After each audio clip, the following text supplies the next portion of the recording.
Hey guys, in today's video, we're going to talk about learning to compress the golf ball.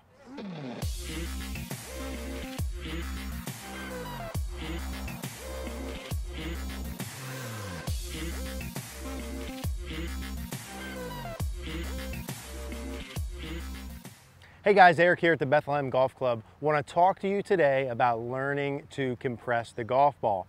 Now, as much as I would love to have you guys all come here in person, the reality is we are booked out for the season. We had a great time this year with all of our golf schools. Would love for you guys to come see us in person, but with us being booked out, the way you can work with us, now I can work with you personally, is through our membership site at CogornoGolf.com. Now, the most important part of CogornoGolf.com and that community actually lies within our Facebook group. This is where you can post up your swings. I can give you personal feedback guided specifically for you guys and help you get your golf game to the next level. What your priorities need to be, what drills you need to work on, and guide you through the process personally to get to that next level. Now, within the site, there's a lot more content that can help with that process. As a premium member, you get access to all of the master classes. You get access to the practice sections, the quick fix sections, the member library. There are videos on every topic that we need to talk about. So if you want me to help guide you personally through the process of getting better, check out CogornoGolf.com. We'll put a link in the description down below. Now, how do we learn to compress the golf ball? The purpose of this video is to talk about how to practice that, what you need to specifically do to learn to compress the ball, and also what are the one or two most important variables that we need to look at to be able to compress it. So let's dig right in here. Now, when we're talking about compressing the golf ball, the number one factor, the thing that's the most important that tells me and will tell you whether or not you're going to be able to compress the ball is the club face orientation. What I mean by club face orientation is if your club face is square, closed, or open relative to the arc you swing on, and also the dynamic loft. And so let me explain what I mean there. It's something as I was kind of coaching kids as they were younger and growing up, the thing I noticed was all of the kids at a young age who had taken like no instruction, who had strong grips and closed club faces, all tended to rotate really well. They all tended to have the shaft leaning quite a bit forward, and they all had a really stable release pattern. I mean, like probably 90+% of them. And then I look back and look at all the kids who didn't take instruction and had weaker grips, and who had more open club faces throughout their swing. And what you notice is none of them kind of across the board didn't rotate as well. They had more of a flip style release pattern, right? And these are kids who haven't watched videos, don't know information, just what they naturally did. What can we glean from that? We can glean that, hey, a club face that is square or closed makes it easier to compress the golf ball. And that's what this is all about. So before we get into the how you should do this, let's talk about what I mean with this club face. And how do you check where your club face is at? Now, in the golf swing, we have a club face position at the setup position. We have club face positions during the backswing, downswing, and follow through. And to me, there's one place that's the most important, and that's what we would call the delivery position. And what the delivery position is when the club is last parallel to the ground. So from the down the line position, if I take my normal setup here, when I get into this delivery position, when the club's parallel to the ground on the way down, where this club face is in space, to me, is king of the hill. It will dictate your release pattern from here on through. It will dictate your body angles. It will dictate your compression.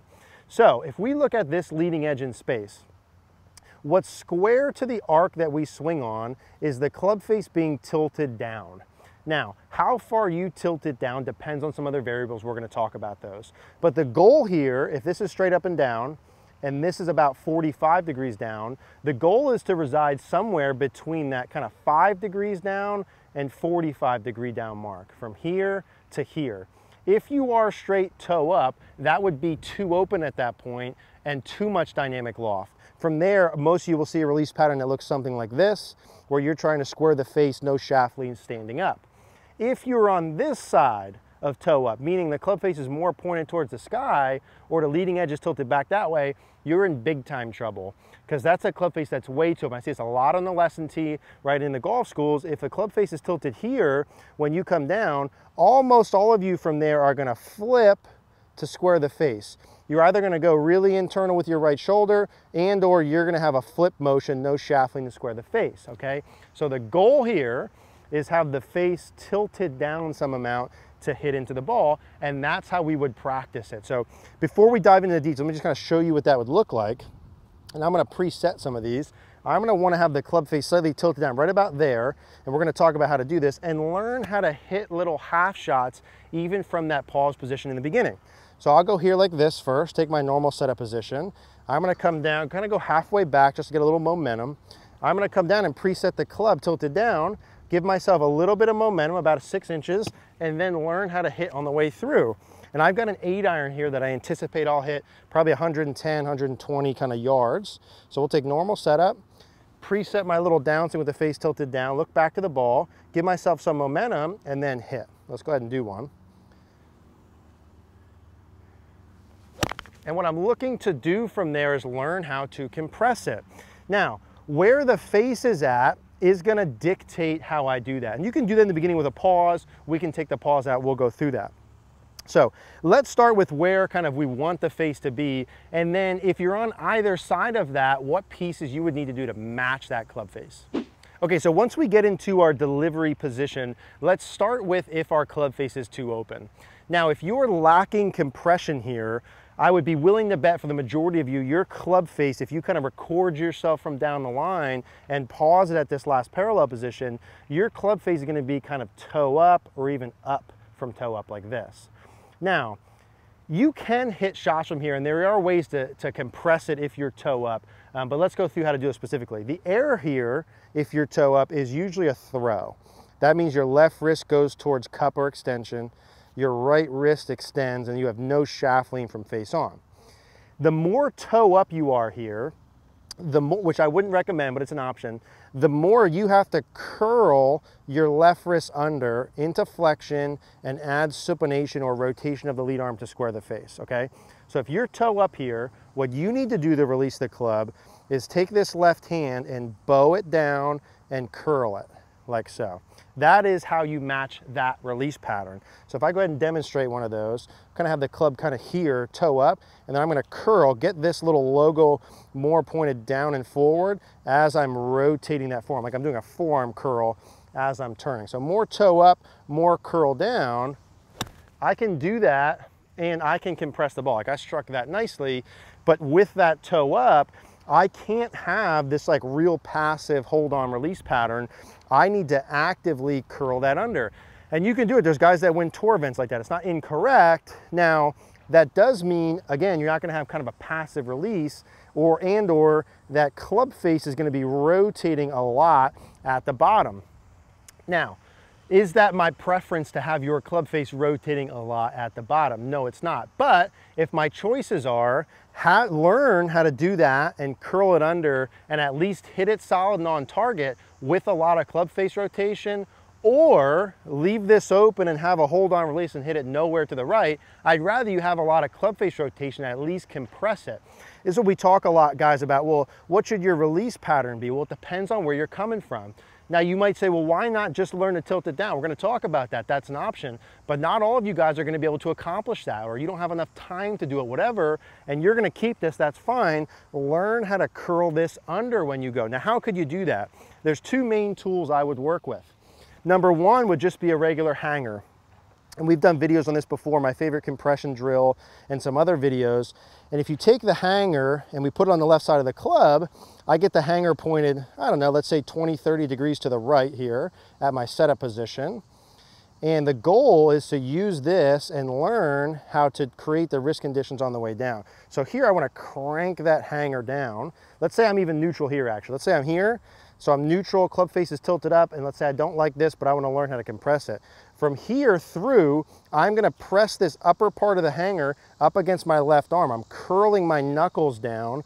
I'm feeling like I'm kind of going to break the hanger. And again, more club face rotation potentially, but that's how I match that pattern. So club face up at last parallel, I have to curl under more. Let's go ahead and demonstrate one of those. And I can do it, and I can press that really nicely with the faces more open. So you can use a regular hanger for that, or another good tool would be the Tour Striker Wrist Educator. And this works the same way as the hanger. It just pops in the end here, and this would pop on. Now the benefit of the Tour Striker Educator is you don't have to hold the hanger on the side.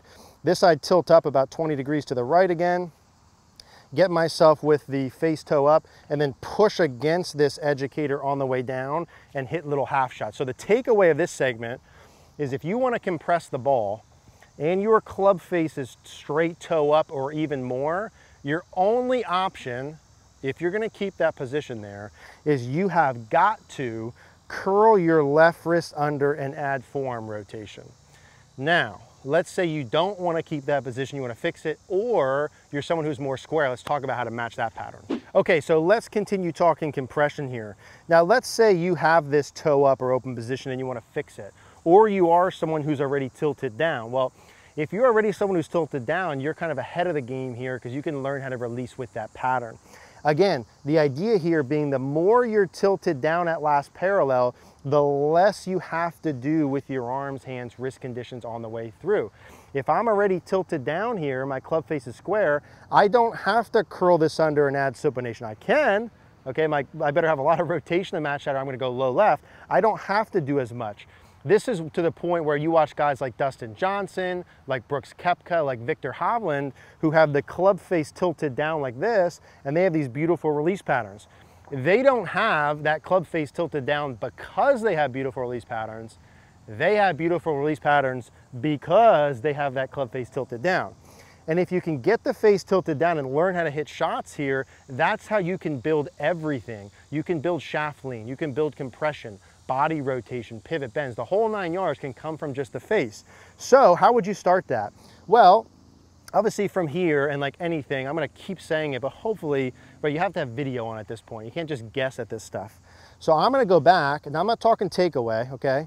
I'd like it tilted down here, but really what I'm talking about is delivery position. So what I would do is I'd take something like this, little hanger deal, right? Take my normal setup, 12 o'clock, 1, 2, 3, 3:30. This would be about the direction I want to bring the club in here. And I take my normal setup, go halfway back, and then pose my delivery position. So my club's about parallel to there. Now, I have my normal grip and the face is tilted down, I don't know, 10 degrees. Now, for the sake of practicing this, I want to overdo that tilt down, okay? So what I'm going to do is I'm going to tilt this down even more. Now, I've got two options when I increase that tilt down.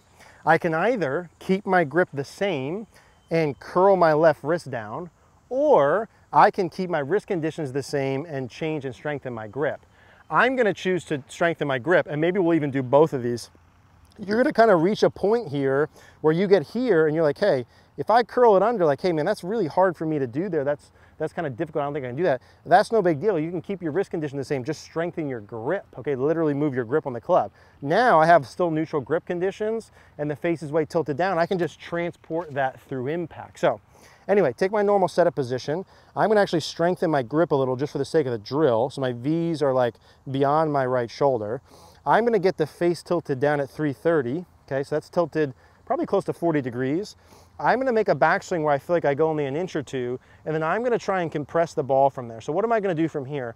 I'm gonna turn my left hip around, I'm gonna get my handle forward, get my body open, and transport this shaft lean through impact. If I have the face tilted down, I don't have to do any of those wrist conditions. So let's take this normal setup, strengthen my grip, tilt the face down 40 degrees, go back a little, and then see if we can compress some shots from there. Stronger grip. I'm gonna tilt this down and then see if I can learn how to hit some solid shots from there. Now again, especially if your face is normally wide open, you can do both these at the same time. Just as a drill, you can get your grip on here and even get it stronger than normal and kind of curl this down a little bit here. So I'm doing both those at the same time and get that face really tilted down and learn how to transport that. Again, I have to get my body out of the way here. I probably need to get my right arm here, keep that externally rotated and keep that more in front of me with this result. So face is square, grip is strong. I'm gonna tilt it down and put both of these together to try and get some shaft lean here. So strong grip and wrist conditions. And what I'm trying to work through there, right, is how do I take that and I work through impact? And this is the point, right? If you're used to kind of recording yourself from face on and you see yourself flip forever, put the camera on, get the grip stronger, use the wrist conditions, tilt it down, and hit shots and see what your handle does. If you still throw like you normally do, the ball's gonna pull hook. You have to take that and learn how to transport that, right? It's the same thing. We're doing both at the same time. Grip is stronger. I'm gonna curl this under. So my left wrist is flexed, my right wrist really bent back, and I'm gonna just hit some little half shots with both those together and see if I can learn to compress the ball. And again, right, the more and more you do that, if you're still pull hooking that, you have to learn how to keep your right shoulder externally rotated, get your arm more in front of you, get the handle more forward. That's what matches that pattern. Kind of think Dustin Johnson sort of pattern. We'll do one more. Grip is strong, wrist conditions curled under, kind of back of left glove to the ground, right hand down towards the ground, face tilted down about 45, and just kind of going with a little half one here, just to feel that. And learning how to compress from there. So if you want to learn how to compress the ball, you have to understand, right, the whole point of this is where your club face is at last parallel is going to be the dictator of a lot of things. The more toe up or even beyond that you are, you have to really curl down and add arm supination, the only way to match that. If you want to fix that and have it more tilted down, which is suggested for most of you unless your speed is really low, you either need to do that through grip and or wrist conditions. If you're used to being way on this side and the face is too open, do some drills like I was doing there where you strengthen your grip and do the wrist conditions. Learn how to compress some shots. Put a camera in front, see where your shaft lean is. Once you get the face in order, you can add all the other pieces involved to compress the ball even more. So this is really step one. Make sure you get your club face in position. If you guys have any questions, as always, leave a comment down below. Hey guys, thanks for watching the video. If you guys liked the video, do us a favor, click the like button down below. Click the notification bell. Also, please subscribe if you haven't. Another reminder, every Monday at 5 p.m. Eastern Standard Time, we are live here on YouTube for Rapid Fire Golf. Would love to see you there.